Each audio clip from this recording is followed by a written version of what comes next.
Today we are tasting the Lanson Black Label Brut Non-Vintage from Champagne, France. This is a true champagne. It comes from the Champagne region of France, and it is a Brut, which means that the residual sugar is less than 1.2%, meaning that it's dry. It's a non-vintage champagne, which means that the grapes that were used to make the champagne may have come from multiple vintages. About 75% of champagne producers will do this with their wine, or let me restate that. About 75% of champagne is made in this way, where the wines are actually made from grapes that were harvested over several years. And because of its cool climate, champagne doesn't always get the ripest grapes, so this allows them to make a consistent product year to year. So this is made with 3 grapes, which are the 3 main grapes of champagne, and that is Chardonnay, Pinot Noir, and Pinot Meunier. So in this specific wine, Chardonnay is about 35% of the blend, Pinot Noir at 50%, and Pinot Meunier at 15%. This specific producer started producing champagne in 1760. They are the 3rd oldest house within Champagne.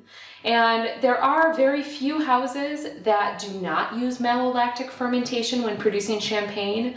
Well, this producer is one of them. So they do not use malolactic fermentation, which will sometimes soften the wine in their production of champagne. This wine needs to be aged for a minimum of 3 years, according to this specific producer. However, that's much longer than most champagnes are aged before they're bottled. And let's go ahead and taste this champagne. So I will be using the Court of Master Sommelier's white wine tasting sheet. That's what I'll be using as my guide to go through this.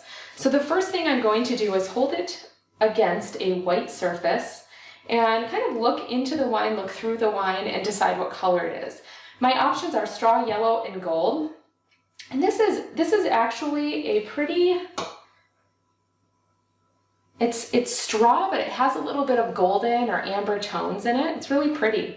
And I do see, the bubbles are really very consistent, and that's due to the traditional method, or the method champenois, which is used in champagne. So I am seeing the bubbles as I'm looking through this as well. So I'm going to go ahead and smell the wine first and decide what kind of aromas I get. So some of the aromas that I'm getting from this are like a golden apple, like a golden delicious apple, maybe a yellow apple. I also get a little bit of pear, ripe pear. There is even like a toasty or citrusy type aroma that I get as well. Now I'm going to go ahead and taste the wine.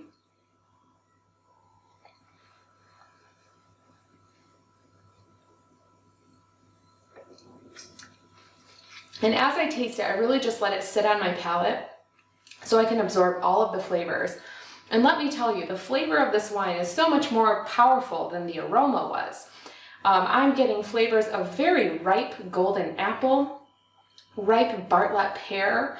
There is citrus flavors like a ripe Meyer lemon, and even some creaminess. There's a little bit of toast in the wine, so just a little bit of toasty type of flavor, and even like hints of honey, but it's not like very sweet. It's definitely a dry wine with just a little bit of a hint of honey. It's just delicious. The flavors are really intense. So as we go through the Court of Master Sommelier's worksheet, some of the things that it asks is, are you getting apple and pear? So with this one, I would say absolutely yes. And then I would list the specific type of apple and pear. Citrus, again, yes, there's that lemon, and it's just really bright citrus. Stone fruit, yes, I would say there's some peaches in this one. And tropical, no, I'm not getting a whole lot of tropical with this one. With the fruit condition on the nose, when I smelled it, it smelled tart, so I would write that one down. And then the fruit condition on the palate, it's very ripe. It's very ripe.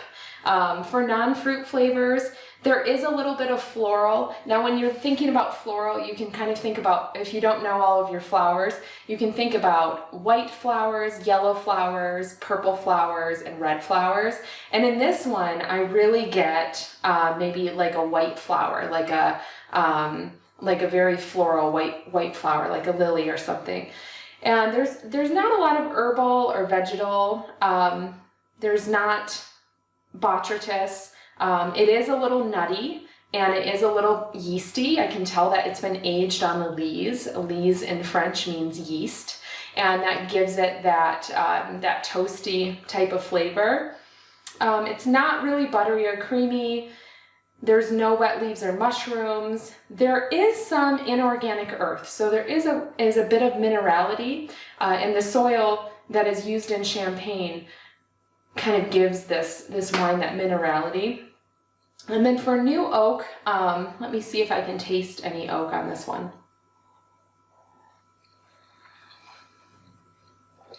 I don't get any oak. I don't get any baking spices or vanilla. I would say that this wine is unoaked. I'm going to look that up and find out for you. And the structure, the sweetness is dry. So we already know that from the name. The name Brut tells us that the wine is dry. There's less than 1.2% residual sugar. The acid is high. It's very powerful. It's really, and when you taste a wine, the way that you know that there's acid in it is that your mouth will start to water. And so the acid is high in this one. Alcohol is moderate. Alcohol is 12.5%, so it is moderate. And when you are trying to assess if a wine has alcohol and you don't know the alcohol percentage, you can feel it right here. And kind of like as it comes down your throat, you can feel a little bit of heat. And the hotter a wine is, the higher alcohol it might have. And then conclusion on the Court of Master Sommelier's worksheet, they ask you for things like the primary grape, the world of origin, so whether it's new world or old world, the type of climate, the country of origin, and the general age. Now, they're considering that you're tasting this blind and that you're guessing on these things.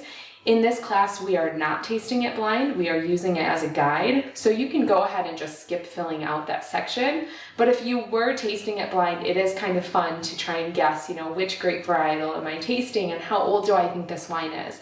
And it is difficult to do this when you first start tasting wine, but as you kind of get going and learn more things, you can sometimes pinpoint a specific grape varietal or the year or whether it's old world or new world, depending on knowledge that you already know about wine. So this is the Lanson Champagne. It is delicious. It has straw and almost golden colors. The aroma has flavors of citrus and toast, lemon, golden delicious apple, and even pear. And it's just a really beautiful sparkling wine. I would highly recommend it.